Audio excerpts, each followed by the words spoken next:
الله جل شانه دی آیت مبارکه کې فرمایي کله چې دی منافقانو ته څه خبر راشي هغه د امن خبري او که د یری خبري نو دی هغه خوري پکار دی لداوه چې د صحابه او ته مشرانو ته حواله کړي وي یا پیغمبر صلی الله علیه وسلم ته حواله کړي وي هغه به دی خهل رئیسته وي دا خو د الله جل شانه فضل و کرم دی چې قرآن موجود دی یا پیغمبر صلی الله علیه وسلم موجود دی غني تاسو خلکو به د شیطان تابعداري کړي وي ان لکشن خلک به بچي وي بتاسو الله جل شانه فرمایي اذا جاءهم امر من الامن او الخوف اذاعوا به کله چې دې ته د یو خبر راشي د امن یا د یری نو دی دا غي نشر اشاعات کې څه مطلب دی مطلب دا دی چې صحابه کرام رضی الله عنهم اجمعین اغي بلاړ نبی رسول الله به اولېګل یو جنگ د پاره نو د اغي چې به کم خبر چا چرته راوړو د منافقانو باغ خورو که اغي ته به شکست شوو که خبر به د شکست راغی او که خبر به د امن راغی د ګټې براغه خو دی به خبر ډیر زیاته خوره کړه د منافقانو او د اغي نقصان داو چې کچرته دی به د خبره کرشتیا و که دروغ وا خو جدا خبره ده خو چې دا خبره منافقانو خوره کړه نو دی به نقصان داو مسلمانانو ته چې کافر او مسلمانان دا خو دوا مخالف ګروپونه و یو بل نو د یو کمزورواله د بل طاقت او د بل طاقت د دې بل سو کمزوري و نه کدی به چې مسلمانانو بیل دا خبره به خورکله چې مسلمانانو خو مغلوب شو جنگ بیلو نو دلته چې کوم مسلمانانو د غزلونه به اوغرزیده او کوي به چې مسلمانانو وګټله کله ناکله دوی داسې افواګانې خورولې چې مسلمانانو په ششو پنج کې حکم چې به هغه مسلمانانو چې کشران صحابه کرامو دا غزلونه به هغه په دې باندې به اغي ته سره رسیدو تکلیف رسیدو ځکه چې کله ناکله به اغي ته شکست شوی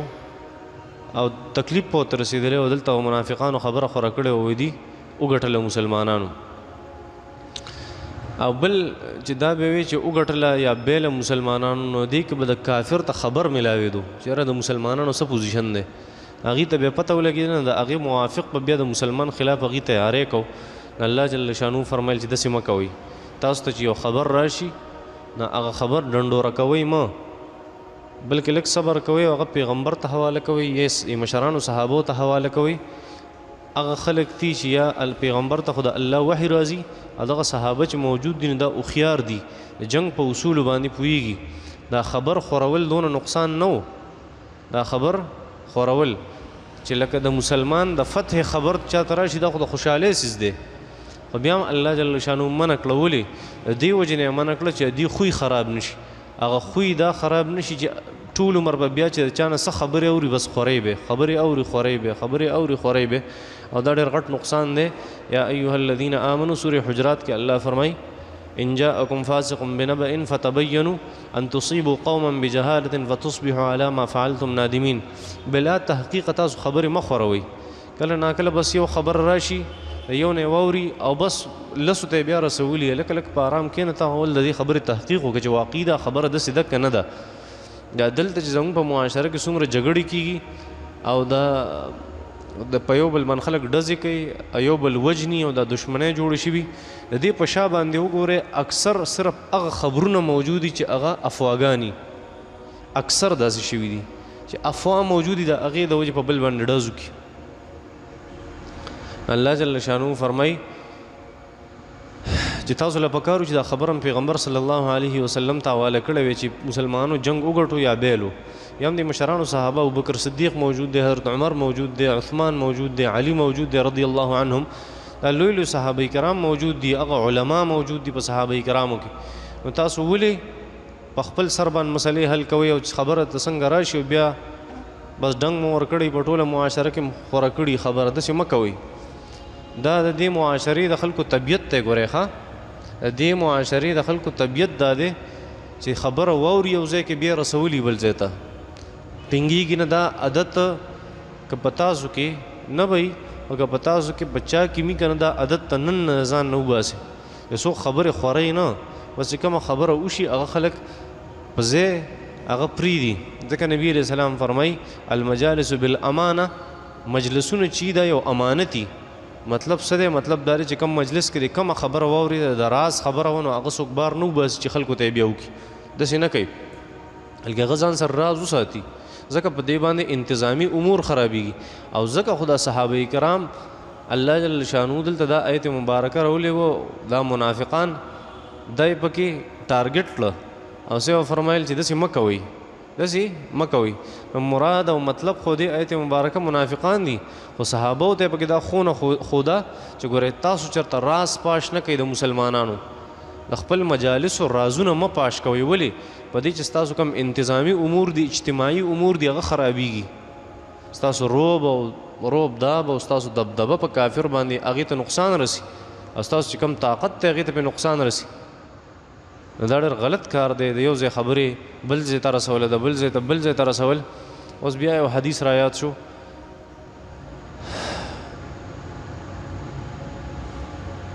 نبی کریم صلی الله علیه وسلم بهر روت حضرت ابوبکر صدیق رضی الله تعالی عنہ سره تقریبا ترمذی کی روایت ته نبی علیہ الصلوۃ والسلام مبارک داس یو څنګه راما تکلشنا داسې په منځ دوه کړه یوې په یو قبر نه لکړه بلې په بل قبر نه لکړه ابوبکر صدیق رضی الله تعالی عنہ تاسو کو یو روایت کې بل صحابي مرضی یا رسول الله دا سو وجدا چې تا دا شنی څنګه په دې قبرونو باندې نه لیکړي نبی علیہ الصلوۃ والسلام او فرمایل دې ته ډېر سخت عذاب الله جل شانه ورکو نو ما وی چې کېدې شي دې د وجه الله جل شانه په دې باندې هغه عذاب هغه سپک کېدې شي الله جل شانه دې د وجه نه عذاب په سپک دا خبره خو واضحه ده چې په قبر باندې شین بوټي کرل پکار دي او دومره شین بوټي چې هغه زیل نه خوريږي او قبر نه خرابوي نو پکار دي چې سړی په هغه وکړي هغه وجه دا چې یو خدا تسبیح وای د الله جل شانو غټه خبردار چې سنت دی نبی علیہ الصلوۃ مستحب طریقه ده چې نبی علیہ الصلوۃ والسلام مبارک یو ډکه نال کو شین باغی باندې دای او فرمایل چې کې دې شي الله جل شانو دې د وجه نه پی چې کوم عذاب دی غسپک شي نبی علیہ الصلوۃ والسلام مبارک نه تاسو یا رسول الله دې دوانو کسانو له عذاب الله ولي ورکو سخت عذاب الله په قبر کې ولي ورکو نبی علیہ السلام مبارک فرمایل کم چې دا یو کسو نو د بزان د ګندګي او د امتیاز او د بول نه ساتو د ګندګي نه به ځان نه ساتو ګندګي به پسې او همیشه باغی کې به عبادت کو او کم چې دا دویم کس ته نبی علیہ الصلوۃ والسلام فرمایل د به همیشه دو جنگول د به همیشه دو د جنگولو کوشش وکاو الله جل شانو په قبر کې دی عذاب ورکو نو ما به څنګه نه لیکل کې دي چې الله جل شانو په رحم وکي کې دي چې الله جل شانو په رحم دا ډېر خطرناک چیز دی ښا الله جل شانو فرمای خو په دې آیت مبارکه کې یو بل خبره ده هغه خبره ده چې کله تاسو ته داسې یو کار راشي چې تاسو په هغې کې چې د هغې نه نقصان جوړېدی شي او یا ته په هغې باندې پوره نه پوهېږي نو هغه خبره خپلو مشرانو ته حواله کول پکاري پوهېږئ په دې خبره دا خبره هم غلطه ده چې سړی بغیر د مشر نه کار نشي کولی دا خبره ټیک نه ده سړی بغیر د مشر نه کار نشي کولی دا هم غلطه ده خو دا هم غلطه ده چې یو سړی هغه کې د کار صلاحیتي خو هغه ته یو کار داسې راشي چې هغه کار کې د شش و پنج کې او د خپل مشر سره مشوره نه کوي په هغې کې ځینې کارونه د انسان د سوچ او د فکر نه هغه بالاتر یو دی پې نه پوهېږي او د مشران پې پوهېږي نو په هغې کې بیا د مشرانو سره مشوره هغه پکاري نو دا خبره ته ثابت شو چې پیغمبر ته خپل کار په حواله کوي هغه پیغمبر دی موجود دی هغه ته وحي راځي نو هغه به د دې حل وباسي او دویم چې هغه خلکو ته په حواله کې چې کوم صحابه کرامو کې هغه پوهه خلک دي پوهه خلک دا مطلب دی چې هغې تحقیقي هغه محققین دي تحقیق کې دی او خبرې هسې بیسه هغې د جذباتو نه کار نه اخلي په یو جنګ کې نبي علیه صلات وسلام صحابه کرام الکانو نوجوانانو هغوی وي موږ په دې قلا باندې ورځو نبی علیه صلات وسلام مبارک نه منله بس هغې عزت کو نبي علیه السلام ورپرېښوده چې لږ ساعت نه شوی دومره کوتری پکې وکړه چې د بره نه بې غشي ورېده بیا تقریبا حضرت علی رضی الله تعالی عنہ نور مشران صحابه ورسره نو هغې چې کله د قلا نه تاو شو نو قلا تقریبا قلا د خیبر وه چې حضرت علی رضی الله تعالی عنہ د هغې دروازه په یو لاس باندې د یخ نه رایستې وه چې هغه به څو پهلوانانو هغه دروازه کلاوله نو دا د مشرانو دا غي خپل یو حیثیت ته الله جل شانو فرمایي ولو ردوه الى الله ولو ردوه الى الرسول والى اولي الامر منهم کچری دی دا مشرانو ته دا خبره په حواله کړي ویل علمه الذين يستنبطونه منهم نو دیبا پیجندلې وي هغه تدبیری جهاد جهاد صحیح طریقه به ته خودلې وي چې یاره شکست او فتح د دې طریقې کار سره او بل دا به ته خودلې وي چې یاره دا خبره د شایع کولو دا که د شایع کولو نه ده تاسو مشوره کې یا می مشوره وي نه دا به مشرانو نه زده کوي خلک ښه ولولا فضل الله عليكم ورحمته لاتبعتم الشيطان الا قليلا الله فرمایي تاسو به ټول د شیطان تابعدار وي ګډ وډ کارونه هم کوله خدا د الله فضل موجود دی او رحمت موجود دی الله فضل قرآن دی قرآن موجود دی د الله رحمت پیغمبر دی صلی الله علیه وسلم فضل دا لفظ د قرآن د پر الله جل شانو استعمال کړي په قرآن کې فضل لفظ الله جل شانو په قرآن کې د قرآن د پر استعمال کړي ولولا فضل الله کې د الله قرآن نه او رحمت د الله رحمت نه وي د الله رحمت نه وي پیغمبر نه وي وما ارسلناك الا رحمة للعالمين پیغمبر رحمت ته نو کدا رحمت نه وي پیغمبر او د قرآن نه وي لتبعتم الشيطان الا قليلا تاسو به د شیطان تابعدار وي کم خلک به بچ کېدې ډېر زیات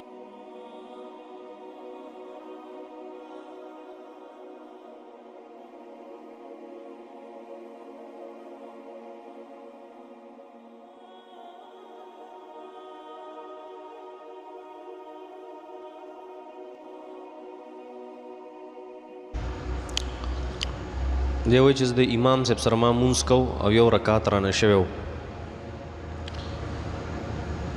اوس ما د امام صاحب سره سلام وګرځو حالانکه یو رکعت خو په ما باندې و بیا ما مونځ دوباره راوګرځو طریقه مې صحیح کړې ده که مې صحیح نه ده کړې نو کار دې کړی دی بس ټیک دې کړی مونځ دې راګرځولې او په تا باندې مونځ راګرځول نه و امام سره دې سلام ګرځولې نو بیا دې د مونځ خلاف یو کار نه دی کړی نو بس ودرېږه په اغزې باندې هغه یو رکعت وکړه که د اغزې نه پاسېدلی نه وي یا داسې یو کار دې نه و کړی چې هغه د مونځ منافي و خوراک او څښاک او خبرې یا د اغزې نه تللی نه وي داسې کارونه دې نه و کړي نو بیا په اغزې باندې چې رایات شو ته فرض که ذکر اذکار دې کول د مونځ نه بس رایات شو ته سیده ودرېږه او هغه یو رکعت هغه به دې کړی وی او بیا به سجده سهوه کړی وي داسې په کار وه تا مونځ دوباره راګرځولې بس ښه دې کړي کله چې زه غسل کومه یو زنانه ده هغه وایي چې زه کله غسل کومه زه ډېرې زیاتې اوبه ضایع کومه ځکه زما د شک بیماري ده او داسې علاج راته وښایه چې زما دا شک د اوبو د زیات استعمال لا ختم شي ګوره یو خبره خدا ده چې کله انسان ته داسې قسمه بیماری چې اوبه ډېرې استعمالي شک یې ورته په غسل کې یا په اودس کې د لومبی کار دی به خپله غسلخانه خپل ټایلټ دا به جدا جدا کړي کوم ځای کې چې دی اودس کوي او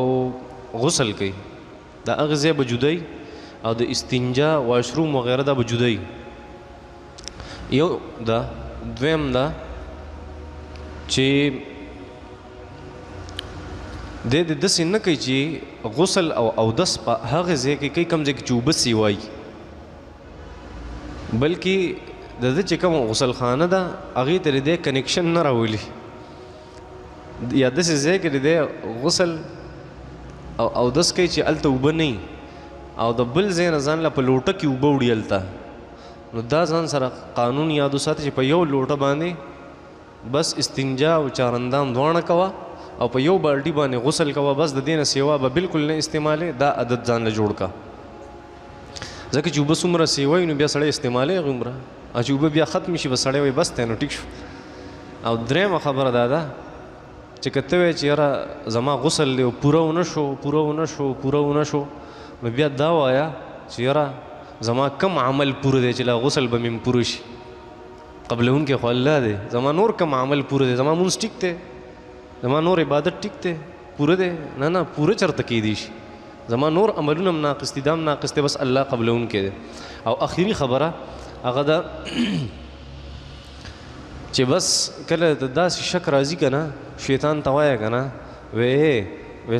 پستا په دې کې څه کار دی زه ته بیا اودس او په غسل کې ورته ودرېږم زما الله دې ما باندې پوهه دی دا چې کله داسې ضد شروع کړي بیا شیطان هېڅ هم نشي کولی اخر دا ذهني او کمزوري ده دا شک ذهني او کمزوري د دماغو نو بعضې ډاکټرانو نه ما دا م اورېدلي چې هغوی وایي دې سره د طاقت څه دوایي استعمالوي نو ښه به وي ځکه دا دماغو کمزوري هم کیدی شي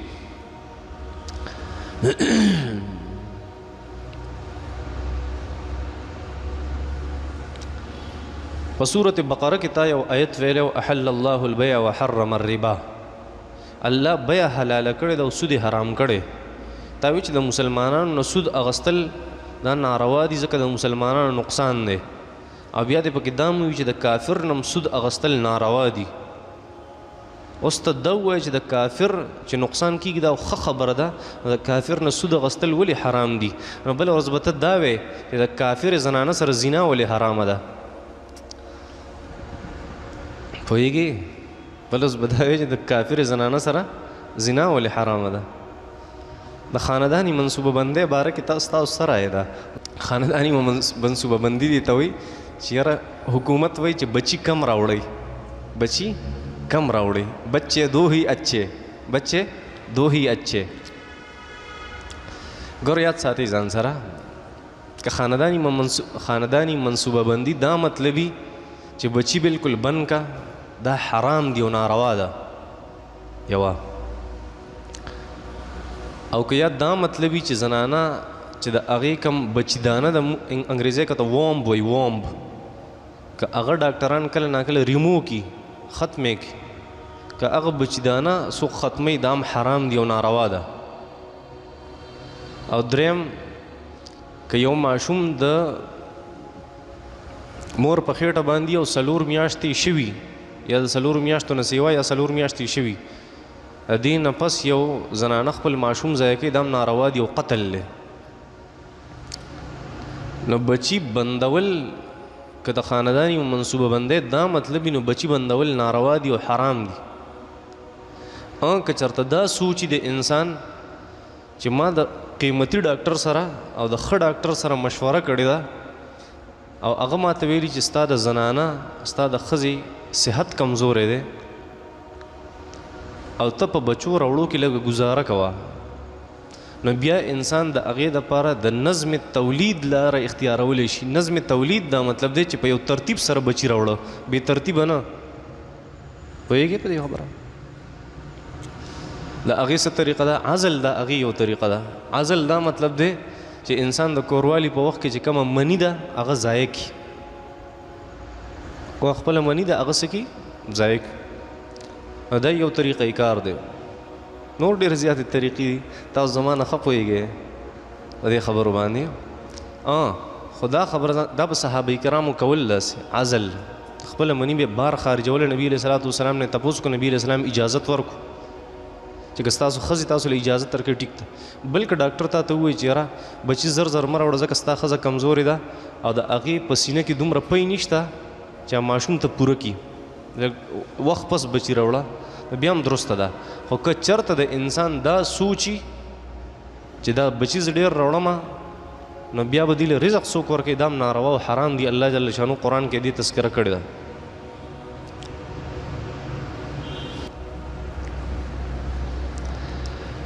په کم قرآن کې چې په کم موبایل کې چې د قرآن او د حدیث سافټویر وي هغه ځان سره واشروم ته وړی شي که نه او واشروم ته وړی شي خو سکرین به پې کلاو نه ساتي چې د قرآن سکرین پې کلاوي هغې چې کوم تا کلاو کړی او یا د حدیثو څه کتاب وي او د هغې سکرین دې کلاو کړی نور د هغې وړل جایز دي بلکل ښه ګورنې یو سړی حافظ قرآن دی په دماغ او په زړه کې قرآن دی واشروم ته ورځي څه نقصان نشته ته کله ناکله په یو مسله باندې وایې چې دا سنت او مستحب دي حالانکه مونږ خدا ویلي چې سنت جدا شی دی او مستحب جدا سیز دی ای مسلمانه ګوره یاد ساتئ زه چې کله ویم دا سنت او مستحب دی دا مطلب نه چې دا دواړه دي صحیح ده سنت جدا سیز دی مستحب جدا سیز سنت هغې ته وایي چې ما واظب علیه النبي صلی الله علیه وسلم نبي علیه السلام چې په کوم څیز همیشوالی کړي هغې ته سنت وایي کله ناکله د عذر د وجې پرېښي وي او مستحب دی ته وایي چې ما فعله النبي صلی الله علیه وسلم مرة وترکه اخرى، یو پیر نبی علیہ السلام کړي پریخي دي ته سوی مستحب وي. نو زه چې کله دا ووایم چې دا سنت او مستحب دي، نه دې مطلب دی چې دا کار مستحب دی خو ثابت دی د سنتو نه، دا کار مستحب دی ثواب پې ملاویږي خو ثابت ته کوم ځای نه دی، د سنتو نه ثابت دی، د حدیثو نه ثابت. نور سنت او مستحب جدا چیز دی. ښه